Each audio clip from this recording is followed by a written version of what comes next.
আপনারা দেখতে পাচ্ছেন আমার ভাইয়া আঁখ কাটতেছে, দেখা যাক এটা কি আঁখ কিনা।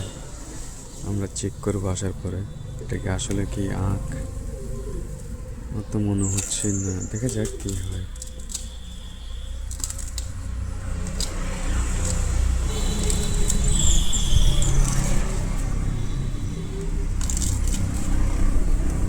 এদিকে নিয়ে আসেন।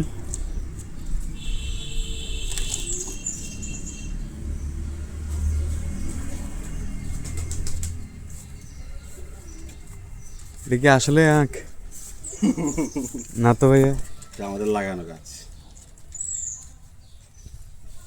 দুইটা না তিনটা লাগানো হয়েছিল, এগুলো থেকে এগুলো হয়েছে। খাই না তো, মাঝে মধ্যে খাই না। আমি তো কনফিউজ ছিলাম যে এটা কি আসলে কি আঁক কিনা, তার ভিডিওটা করলাম যে প্রমাণ হিসেবে দেখে যাক।